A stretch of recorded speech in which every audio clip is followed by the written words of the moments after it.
What's up? This is Patrick of Radicards.com, and today we're going to be talking about sort of a review of the December 4th and 5th, 2021 Dallas Card Show. Now, this was a smaller show. It was held in typically the smaller shows are held in smaller hotels, but this one was particularly special because the hotel room was gigantic. It was large. It's not Convention Hall Allen show size, but like the Starlight Room. It was probably about that size. It's really quite large. It had the classic feel of your hotel ballroom shows, the colored carpet, the mood lighting from the chandeliers, and a whole bunch of dealers and attendees. It was awesome. It was so much fun. Now with these shows, I typically just attend the Saturday because these are Saturday and Sunday shows. And I typically only attend the Saturday because I make my rounds all the way through and see everything that I want to see in one day. I can usually do it in one day with some room to spare.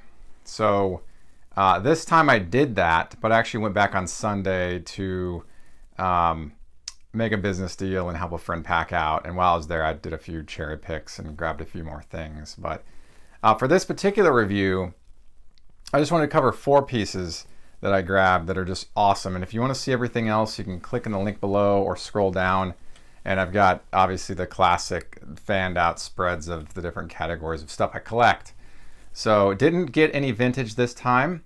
I considered buying a Joe Morgan rookie card that was low grade for like 15 bucks, but honestly for that card, I think I'm gonna get a graded one, like a 6 or a 5 or something, like a mid-range kind of graded one. I like that card a lot. I'm a big fan of Joe Morgan and that era of guys, the 65 crop. So didn't get any vintage this time, but I did get a lot of junk wax stuff, my favorite era for rookie cards anyway. And then a lot of excellent 90s and other pieces too. I picked up 3 football cards. Obviously, you can scroll down and see those. So, but let's get right to it here. Now, the first card I want to talk about is important to me. It's like a personal card. I want to talk about kind of how I acquired it. Essentially, I saw this card in a guy's like a graded card box, and I told him a story. Well, let's just pull up the card here. This is the 1995 SP Platinum Power Frank Thomas, and this guy had a PSA 9.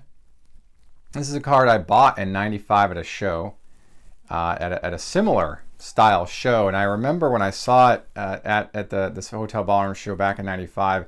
It was in a display case that had like a lamp over it. This guy just had a nice lamp to kind of showcase what he had in the showcase. Kind of funny to say that. And I bought that card for $8 back then. That was full book value. We're still going off a book back then. That predated eBay. Obviously, eBay was founded in '95, but it really didn't pick up steam until like '98. So there were some years left where people were still using the price guides to value their cards. So I paid $8 then.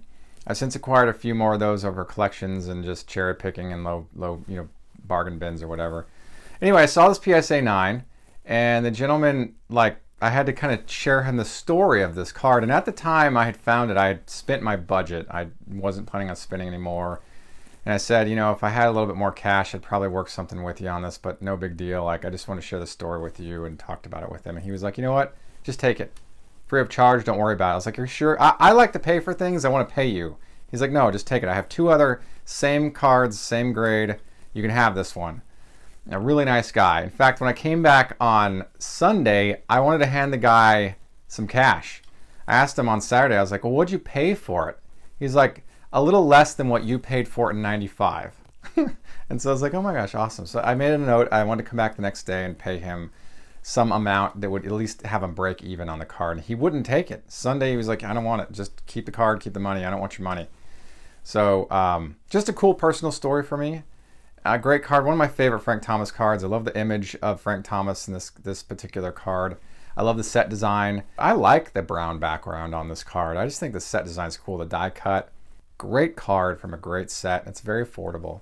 So there you have it. This is the Frank Thomas card from the 1985 SP Platinum Power set. This is a PSA 9. I want to thank the dealer again. If you're watching, thank you. I appreciate it. Next card on the list, I found this in a gentleman's box. He said he had bought a collection in an auction.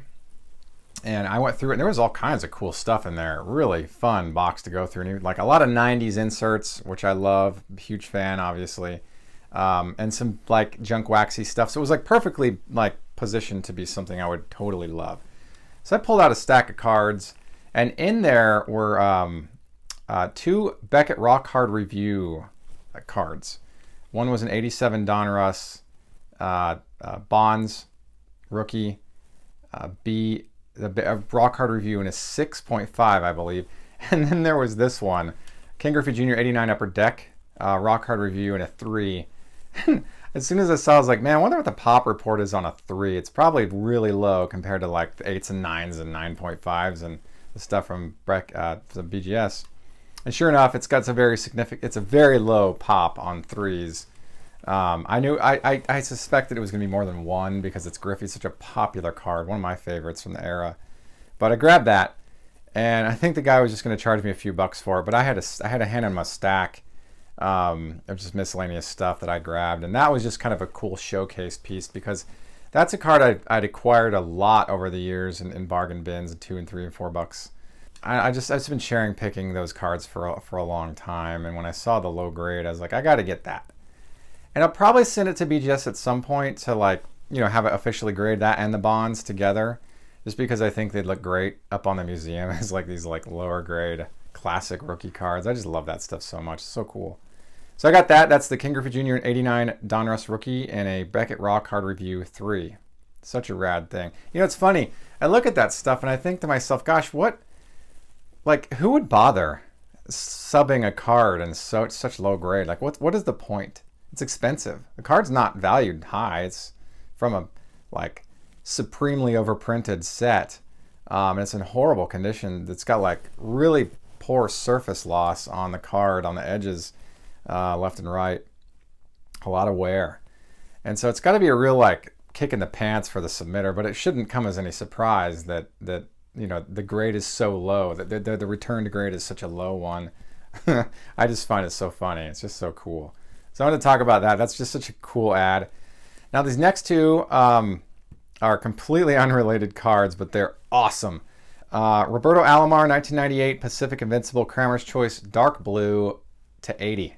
So a handwritten serial number on the back to 80. Now this one is 80 out of 80. So kind of a cool, I don't consider it a 1 of 1, but some people think first serial number, last serial number, and jersey number, all 1 of 1s.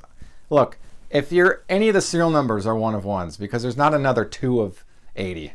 Right? So that's the way I take it. But anyway, I saw this in a screw down in a guy's box bin for $10. So I was like, my gosh, of course I'm going to get that. Such a great card. I don't see Cramer's Choices in the wild very often. I've seen them. I saw Larry Walker green to some low print run one year, and I got it. So it comes in a bunch of parallels. I'm not going to be chasing the run of this. I just, I found this in the wild serendipitously. I grabbed it. It's just going to go into my collection. It's going to be filed away. So great stuff. I always liked Roberto Alomar. He has kind of a hard reputation because I guess he spit at one of the Empires some years back. I mean, he's a Hall of Famer. He had a career, a great career. So whatever. But, and people make mistakes. Nobody's perfect. Please get over it. But, great card. Had to grab that. This next one was the first purchase I made at the show on Saturday. I walked in and I kind of started making my serpentine rounds and came across a really nice gentleman and his daughter, and they had some great stuff, and I hope to see him at a future show. I told him, I was like, come to the January show, and he's still thinking about it. I don't know if he will or not, but I hope to see him at a future show because he had great stuff. And so I went back to his booth on Sunday and grabbed more stuff from him. I probably went back to him 2 or 3 other times and just bought a few more pieces that I was thinking, I was like, maybe I do want the A-Rod. And so I kept going back and getting stuff. This one's cool. 1986 Topps Tiffany Len Dykstra rookie card. Typically the Tiffany's, although come in excellent corners and edges, centering is always a problem with these cards. And so this one has near perfect centering. This card's beautiful. It's tremendously beautiful. It is gorgeous. An awesome card. Now I want to talk something about Len Dykstra. I read his book recently, House of Nails. It's amazing. I put it down in 4 or 5 days. It's really a great read. He swears a lot, but it is great. It is a great read. If you want to read a really awesome biography from a player who had a very colorful life, that's a great book to get. I'm going to link it below in the blog. Definitely check that out and give it a read. Oh, by the way, that link will be an affiliate link. So if you go through and click through on my link, and I hope you do, the site will make a commission on it. But I just want to give that disclaimer. But it is worth it. It's very worth the read. He bought Wayne Gretzky's house for something like $17.5 million, like right before the subprime housing crash. And when he bought it, the guy who sold it to him said he'd refinance it right after, and he never did. And so he got stuck with this huge mortgage, and he had to offload a bunch of stuff. It was just him talking about that experience. It just sounds like a nightmare. But he said he owned a palace for a short time, and he talks about it. He spent some time in jail, and he talks about that toward the end of the book. And, he doesn't really mention why. It's kind of like, it almost felt like he wrote this amazing book, and he threw in this little fact that he went to jail, like right at the end. But it's a really phenomenal book. He had some success running some car washing business for a while. It is just an awesome, awesome read, and I think you'll really enjoy it. Len Dykstra is a very interesting guy, but this is his rookie card. I think his best rookie card. He's in a Fleer, and he's in Donruss, and he's obviously Topps, but the Topps Tiffany, I think, is his best card. And this was my big purchase of the show. So I just wanted to kind of talk about that because it's such a great card. Yeah, that's great. This is Len Dykstra, or Lenny Dykstra, however you want to say it, but stated on the card is Len Dykstra, 1986 Topps Tiffany. Now the print run of these is 5,000, so you gotta think like 86 Topps is like, print run is 5 gajillion, and the Tiffany's 5,000. So it's a significantly shorter print run in comparison to the base Topps run. Great card. So that finishes off my run of my 4 big purchases from the show. Like I said, if you want to see everything else, everything's fanned out categorically in the blog post. You can click on the link below or just scroll down and see all that stuff.